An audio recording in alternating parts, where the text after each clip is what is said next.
When Athaliah, the mother of Ahaziah, saw that her son was dead, she proceeded to destroy the whole royal family. But Jehosheba, the daughter of King Jehoram and sister of Ahaziah, took Joash, son of Ahaziah, and stole him away from among the royal princes, who were about to be murdered. She put him and his nurse in a bedroom to hide him from Athaliah, so he was not killed. He remained hidden with his nurse at the temple of the Lord for 6 years, while Athaliah ruled the land. In the 7th year, Jehoiada sent for the commanders of the units of 100, the Carites and the guards, and had them brought to him at the temple of the Lord. He made a covenant with them and put them under oath at the temple of the Lord. Then he showed them the king's son.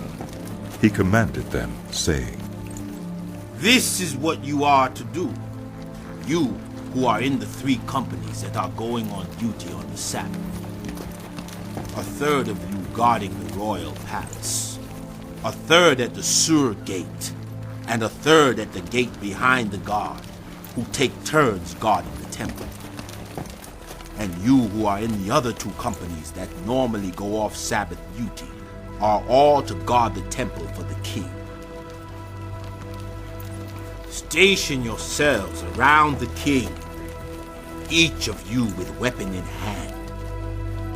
Anyone who approaches your ranks is to be put to death. Stay close to the king wherever he goes."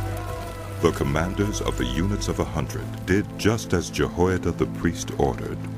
Each one took his men, those who were going on duty on the Sabbath, and those who were going off duty, and came to Jehoiada the priest.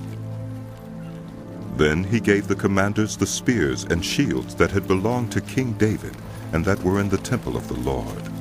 The guards, each with weapon in hand, stationed themselves around the king, near the altar and the temple, from the south side to the north side of the temple. Jehoiada brought out the king's son and put the crown on him. He presented him with a copy of the covenant and proclaimed him king. They anointed him, and the people clapped their hands and shouted, "Long live the king!" When Athaliah heard the noise made by the guards and the people, she went to the people at the temple of the Lord.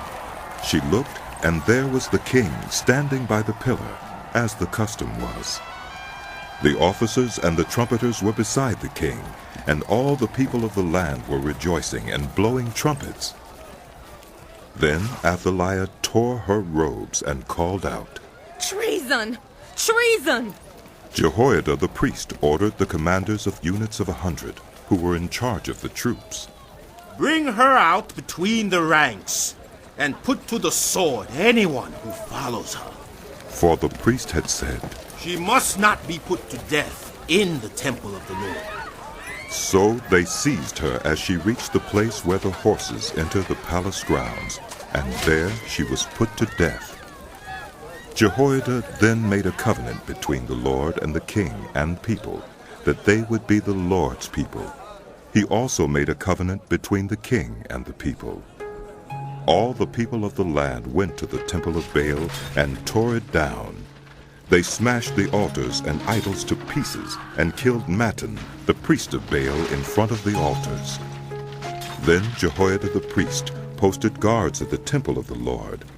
He took with him the commanders of hundreds, the Carites, the guards, and all the people of the land, and together they brought the king down from the temple of the Lord and went into the palace, entering by way of the gate of the guards. The king then took his place on the royal throne.